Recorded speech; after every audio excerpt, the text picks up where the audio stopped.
Hello once again welcome my इस tutor में और मैं वीरेंद्र माथुर दोबारा से आपका बहुत बहुत स्वागत करता हूं।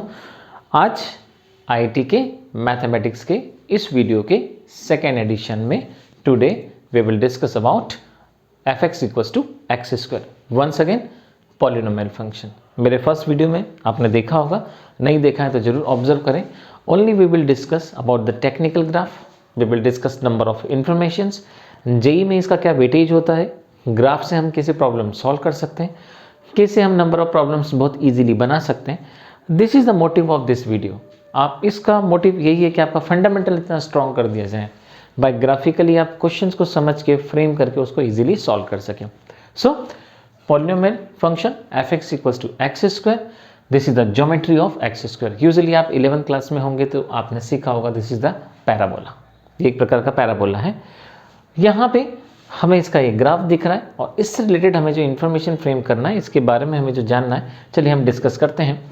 सो fx equals to x square, you know that हम अगर fx लिख रहे हैं इसका मतलब ऐसा भी हो सकता है वो y equals to x square हो, दोनों एक ही बात है। This is the dependent independent variable, this is the dependent variable. y पूरी तरह से डिपेंड होगा किस पर, x को, इसीलिए तो इसको फंक्शन बोलते हैं। डेफिनेशन ऑफ फंक्शन यही है कि relation of independent and dependent, the concept is called, that is called function. So the geometry is fx equals to x square now, and now we have to analysis the geometry of this function. तो हम start करेंगे इसके domain और इसके range से। That means इसमें x का कितना डेटा इस्तेमाल किया गया है और y का क्या रिस्पॉन्स हमें मिला है इस x के रिस्पेक्ट में। सो माय डियर स्टूडेंट्स, अगर हम इसको सॉल्व करें यहाँ पे आप देखेंगे, so the domain of function, domain मतलब x का सेट कितना है, so is the element of r। आप देखेंगे इसमें कंप्लीट रियल नंबर हमने यूज़ किया, हम सारे नंबर इसमें रख सकते हैं, हम सब वैल्यू पॉसिबल है। सेकेंड, अगर हम देखें रेंज ऑफ फंक्शन, रेंज का मतलब होता है y कहाँ से कहाँ तक लिमिटेड है, हमें y कितना मिलेगा। सो सबसे छोटा y देखिए, आपको सबसे पहले तो इंपॉर्टेंट ही समझिए, फर्स्ट क्वाड्रेंट और सेकेंड क्वाड्रेंट में ग्राफ है, and in the both the quadrant आप जानते हैं y या तो सबसे छोटा 0 होता है या बड़ा से बड़ा होता है। That means what, lowest value is 0, greater value आपको पॉजिटिव मिलेगी। So the range of function is the element of close interval 0 to infinity, this is the concept. हमने यहाँ पे इसका रेंज निकाला। थर्ड केस हम डिस्कस करते हैं, इसका नेचर क्या दिख रहा है। तो अगर मुझे ध्यान से देखूं तो this is line the symmetrical line. Symmetrical line को हम ऐसा बोलते हैं कि अगर इसको मिरर मान लें हम, ये कांच है, तो अगर ये ऑब्जेक्ट है तो इसका इमेज आपको वहाँ दिखेगा। और अगर आपका फर्स्ट में क्वाड्रेंट में ऑब्जेक्ट है और अगर सेकंड क्वाड्रेंट में आपको उसका इमेज दिख रहा है, that means what, this is called the even function. Even function का मतलब होता है x की वैल्यू पॉजिटिव या नेगेटिव हो, y हमेशा आपको पॉजिटिव ही मिलेगा, राइट। सो इसको डिफाइन करेंगे, हम बोलेंगे और हम इसे कहेंगे that function is called, and now this function is called, that is called the even function. So that is called even function, and how to represent the even function. So even function को जब हम define करते हैं my dear students, so fx आप देखेंगे यहाँ पे, तो आप जानते हैं उसका रिस्पॉन्स वही रहेगा, बट एक काम करिए आप यहाँ पे अप्लाई कर दीजिए प्लस माइनस एक्स, तो आपको इक्वल्स टू में क्या मिलेगा, ऑलवेज इक्वल्स टू fx। जब ये फंक्शन आप डिफाइन करते हैं मतलब ये इवन को रिप्रेजेंट करता है। Okay, so the function is the even function. So this is the first information for you. This is the second information for you. This is the third information for you. Now what next?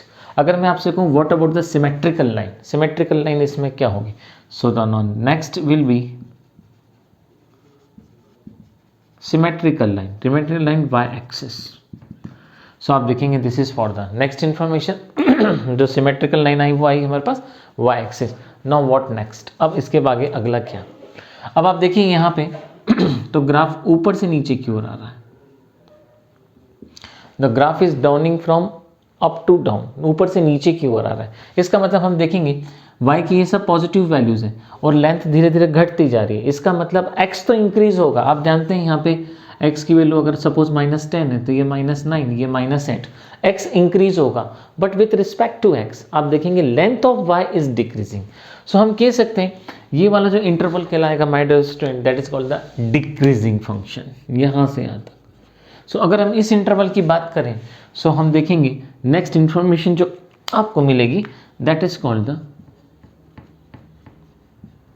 Decreasing. और कहाँ से कहाँ तक decreasing करेगा, minus infinity to zero. Zero पे एक काम करेगा, ओपन लगाइएगा, क्योंकि जीरो वो पॉइंट होगा जो ना तो इंक्रीजिंग को डिफाइन करेगा और ना ही डिक्रीजिंग को।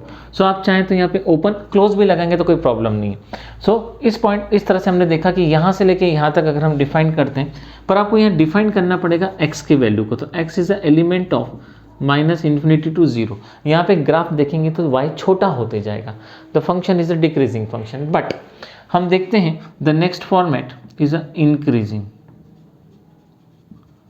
इंक्रीजिंग, और जैसे हम इंक्रीजिंग करेंगे तो x is a element 0 to infinity. हमने देखा यहाँ से ग्राफ क्या होने लगा, नीचे से ऊपर की। आप देखेंगे तो इसकी लेंथ जो होगी वो क्या हो जाएगी इसकी लेंथ होगी बढ़ती हुई। That concept is called, that is called the increasing function. So symmetrical line के रिस्पेक्ट में उस तरफ वो घट रहा है और इस तरफ क्या हो रहा है, बढ़ रहा है। नाउ द नेक्स्ट कॉन्सेप्ट, अब हम बात करते हैं इसकी सबसे छोटी वैल्यू क्या हो सकती है, मतलब इसका मैक्सिमा होगा कि इसका मिनिमा होगा। तो देखिए ध्यान से, x की वैल्यू 0 पे y भी आपको क्या मिलेगा, 0। ये सबसे छोटी वैल्यू होगी y की, जो सबसे छोटी वैल्यू होगी। इसका मतलब हम जब बात करेंगे तो मिनिमा जो मिलेगा हमें, वो मिनिमा हमें कितना मिलेगा, तो मिनिमा हमें मिलेगा x इक्वल टू 0 पे y इज इक्वल टू कितना होगा, 0। सो x की वैल्यू 0 पे आपको y कितना मिल रहा है, 0। लेकिन जब हम बात करते हैं इसकी ग्रेटेस्ट वैल्यू, सबसे बड़ी वैल्यूज क्या हो सकती है। सो माय डियर स्टूडेंट्स, इसका कोई मैक्सिमम पॉइंट्स आपको नहीं मिलेगा, क्योंकि आप जानते हैं आप इस ग्राफ को कितना भी एक्सटेंड करें, इसमें ना तो कोई हायर वैल्यू आप फाइंड कर सकते हैं। सो जब हम उसका इंफॉर्मेशन मेंशन करेंगे तो हम लिखेंगे नो मैक्सिमा। सो आपने देखा ओवरऑल हमने एक्स स्क्वायर का जो इन्फॉर्मेशन यहाँ पर डिफाइन करा है, उस ओवरऑल इन्फॉर्मेशन के अंदर आप देखेंगे domain range, even function, symmetrical concept, decreasing concept और इंक्रीजिंग कॉन्सेप्ट, और इस प्रकार से हमने इस डेटा को डिटेल में स्टडी करा और इसके रिगार्डिंग आपसे नंबर ऑफ क्वेश्चंस पूछे जा सकते हैं क्वेश्चन जेई से रिलेटेड। सो आपने देखा नंबर ऑफ द इंफॉर्मेशंस। इस वीडियो में इतना ही। नेक्स्ट वीडियो मेरा नेक्स्ट फंक्शन से रिलेटेड होगा, जेई के कॉन्सेप्ट से। जब हमारे बेसिक फंक्शंस हो जाएंगे तो आपको मल्टीपल फंक्शंस कैसे सॉल्व किए जाते हैं biographically I will explain, right. So okay दोस्तों, इस मेरे सेकंड जेई के वीडियो के अंदर इतना ही। मिलेंगे मेरे नेक्स्ट वीडियो में नए फंक्शन के साथ।